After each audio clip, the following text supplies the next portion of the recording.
shiny Slingshots. Hello, this is Adam Rayner for Slingshot World TV. And today, well, this is a little bit of a vid in support of the article on the evolution of the Gamekeeper John Catapults as made by Hogan and Sons, the company who were bought out by... sorry, I'll start that one again. C.H. Coward and Sons, the company that were purchased by Hogan's. Of course, I'm talking about pro-shot catapults. Ignore that. This is the Gamekeeper pheasant stopper. A bloke called Joe Harris once asked Gamekeeper John if he could make him a Deadshot classic catapult, but three-dimensional with a pinky hole handle. And there it is, perfectly shaped U. I cut my head open on a Deadshot once as a kid when the band's broken and bashed on the head. This is effectively a version of the magazine article, but there it is. The Deadshot-shaped pheasant stopper, 55 quid's worth of serious GKJ goodness. Is rather lovely. Made for OTT flats. After that, well, Gamekeeper John's dad said, "Can you make me one like that but bigger?" So this is the rabbit stopper. It's 60 quid. Gorgeous looking piece of kit. Same sort of standard U shape. Let's catch the light with that a bit if I can. There we go. And bigger proportion side, wider fork, still perfect U. And then Gamekeeper John was watching a video by Dan Hung about a little tiny thing called the snail. He thought, I know, I'll make an ickle one. So that is the mini rabbit stopper. Cute as 9pence and 40 odd quid's worth. After that, the blood stopper. Now this is a bit of an oldie. This is the one that John showed the template to somebody before it got built. That person then went out and created the damn thing and sold it. And when John brought this out via the good offices, I should say, of Pro Shot Catapults, he was called the copyist. Bizarre. 55 quid. It's bloody gorgeous. The next one up is the Chunky Milbro Mark III OTT. And this has actually got some tube holes in it. And, well, it doesn't look much like a Milbro anymore, but it was to do the good design being sort of messed about with, and I shouldn't say messed about with, being enhanced. Like the fork was too thin, so we made it chunky. Then when the Mark II version was made this way, so I'm holding it in my finger and thumb were made a bit smaller, a bit slimmer. This is Mark III.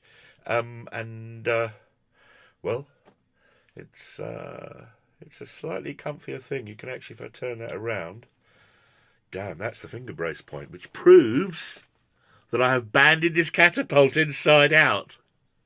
I've written about it correctly. It's only I'm looking at it. Can you see the stupid face? Oh, brutally correct, Gob. Did you see the... anyway, the point is that... Yeah, there we go. Let's take these bands off. Yes, this is the unbanded version. No, it's got these little pads on, and this is the Mark III.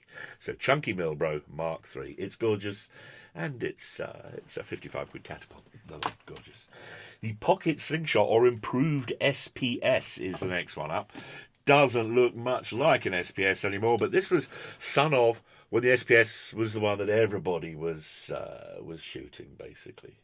Gamekeeper, Pocket Stratagem, as it were, his version. His tips a bit wider, deeper band grooves, easy hole bottom, pinky hole, wider fork edges with finger shapes. And do you know what? There's a subtlety to this, which again I have failed to spot. The finger shapes are on this side, so again... I've done this one a bit better. This is banded inside out. And I'm an idiot. Look at the subtlety. You know, I'm a journalist. I did all this work, banded up all at once, and then failed to spot the one thing. I don't know if you can see that. But at least I've got the good grace to come in embarrassed on camera, live on Slingshot World TV. Adam Rayner proves he's a bit of an idiot. But you knew that. This is the TTF Phoenix, and what a desirable piece of stuff that is. It is son of the PBSG. Yeah, that's correct. Son of PBSG. Now, beautiful looking thing. All sculpted and scalloped. Let's get that in camera again. And that. Best kept secret in the article here, really. but you'll get to see that beforehand. This is Eo Hippus to the Modern Horse. This is the origin of PBSG. It's got the grips, the slimmer waist, the ears, the fabulous lock to the hand, repeatable grip. Anyway, it's a delightful piece of stuff to handle. It's quite interesting because this is actually the one that's involved the most, because the very latest...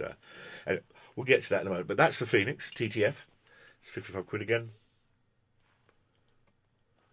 Beautiful piece.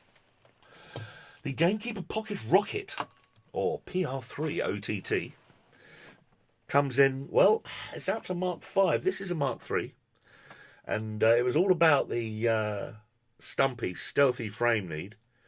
So that's the... here we go, let's get this correct. I'm holding it that way round. It's for left-hand hold. I've banded this for correct left-hand hold. So you grab hold of it, thumb there, brace there.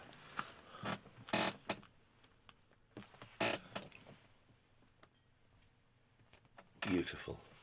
Look at the lovely asymmetry of that, because it's designed for gripping one way or the other. But I believe in fate. I had to wait a little bit. I was wondering when it would arrive, but then, ding dong, I'm taking the photography of this stuff downstairs, and the Ppmg Plus arrives. What a beautiful piece. The Ppmg, PBSG, we know about the Pocket Poacher Super Grip, the Pocket Poacher Mega Grip. This is son of both of those. This is the Pocket Poacher Mega Grip Plus. But what's happened to this is that handle is a load more scalloped. The web swell is a whole load deeper. That gap still remains a lot emptier than on the PBSG, because, gosh help us, idiots can fork hit it, and I was good at that. And, well, look at that. That's a fit. Lovely. So here we have it, the evolution of the Gamekeeper John Catapult, finishing with the gorgeous Ppmg Plus. Oh, let's get that signature so you can see it as a bye-bye. Ooh.